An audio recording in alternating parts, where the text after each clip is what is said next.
The Art of War by Sun Tzu, translated by Lionel Giles. Part 1. Laying Plans. Sun Tzu said, "The art of war is of vital importance to the state. It is a matter of life and death, a road either to safety or to ruin. Hence it is a subject of inquiry which can on no account be neglected. The art of war, then, is governed by 5 constant factors, to be taken into account in one's deliberations when seeking to determine the conditions obtaining in the field. These are 1. The moral law, 2. Heaven, 3. Earth, 4. The commander, 5. Method and discipline. The moral law causes the people to be in complete accord with their ruler, so that they will follow him regardless of their lives, undismayed by any danger.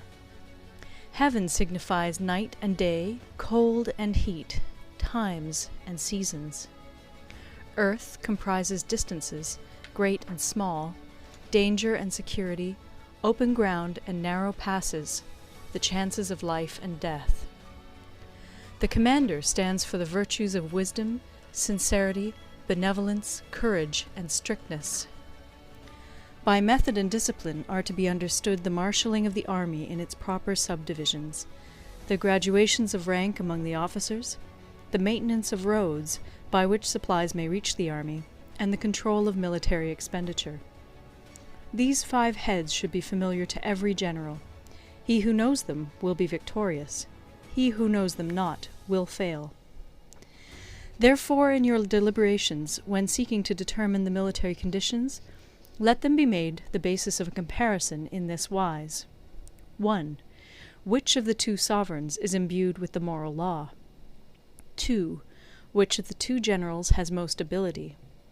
3. With whom lie the advantages derived from heaven and earth? 4.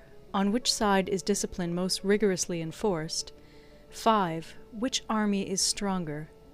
6. On which side are officers and men more highly trained? 7. In which army is there the greater constancy both in reward and punishment? By means of these 7 considerations I can forecast victory or defeat. The general that hearkens to my counsel and acts upon it will conquer. Let such a one be retained in command. The general that hearkens not to my counsel nor acts upon it will suffer defeat. Let such a one be dismissed. While heeding the profit of my counsel, avail yourself also of any helpful circumstances over and beyond the ordinary rules. According as circumstances are favorable, one should modify one's plans. All warfare is based on deception. Hence, when able to attack, we must seem unable. When using our forces, we must seem inactive. When we are near, we must make the enemy believe we are far away. When far away, we must make him believe we are near. Hold out baits to entice the enemy, feign disorder, and crush him. If he is secure at all points, be prepared for him. If he is in superior strength, evade him. If your opponent is of choleric temper, seek to irritate him.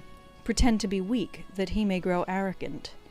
If he is taking his ease, give him no rest. If his forces are united, separate them. Attack him where he is unprepared. Appear where you are not expected. These military devices, leading to victory, must not be divulged beforehand. Now the general who wins a battle makes many calculations in his temple ere the battle is fought. The general who loses a battle makes but few calculations beforehand. Thus do many calculations lead to victory, and few calculations to defeat. How much more no calculation at all? It is by attention to this point that I can foresee who is likely to win or lose. End of Part 1. Part 2. Waging War. Sun Tzu said, "In the operations of war, where there are in the field 1,000 swift chariots, as many heavy chariots, and 100,000 mail-clad soldiers, with provisions enough to carry them 1,000 li, the expenditure at home and at the front, including entertainment of guests, small items such as glue and paint, and sums spent on chariots and armour, will reach the total of 1,000 ounces of silver per day. Such is the cost of raising an army of 100,000 men. When you engage in actual fighting, if victory is long in coming, then men's weapons will grow dull and their ardour will be damped. If you lay siege to a town, you will exhaust your strength. Again, if the campaign is protracted, the resources of the state will not be equal to the strain. Now, when your weapons are dulled, your ardour damped, your strength exhausted, and your treasure spent, other chieftains will spring up to take advantage of your extremity. Then no man, however wise, will be able to avert the consequences that must ensue. Thus, though we have heard of stupid haste in war, cleverness has never been seen associated with long delays. There is no instance of a country having benefited from prolonged warfare. It is only one who is thoroughly acquainted with the evils of war that can thoroughly understand the profitable way of carrying it on. The skilful soldier does not raise a second levy. Neither are his supply wagons loaded more than twice. Bring war material with you from home, but forage on the enemy. Thus the army will have food enough for its needs. Poverty of the state exchequer causes an army to be maintained by contributions from a distance.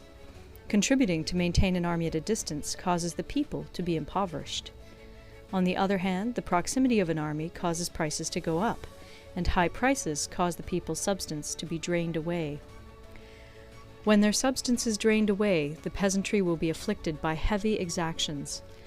With this loss of substance and exhaustion of strength, the homes of the people will be stripped bare, and 3/10 of their income will be dissipated, while government expenses for broken chariots, worn-out horses, breastplates and helmets, bows and arrows, spears and shields, protective mantles, draught oxen, and heavy wagons will amount to 4/10 of its total revenue. Hence, a wise general makes a point of foraging on the enemy. 1 cartload of the enemy's provisions is equivalent to 20 of one's own, and likewise a single picul of his provender is equivalent to 20 from one's own store. Now, in order to kill the enemy, our men must be roused to anger. That there may be advantage from defeating the enemy, they must have their rewards. Therefore, in chariot fighting, when 10 or more chariots have been taken, those should be rewarded who took the first. Our own flags should be substituted for those of the enemy, and their chariots mingled and used in conjunction with ours. The captured soldiers should be kindly treated and kept. This is called using the conquered foe to augment one's own strength. In war, then, let your great object be victory, not lengthy campaigns. Thus it may be known that the leader of armies is the arbiter of the people's fate, the man on whom it depends whether the nation shall be in peace or in peril. End of Part 2. Recorded in Toronto, Ontario by Moira Fogarty, October 2006.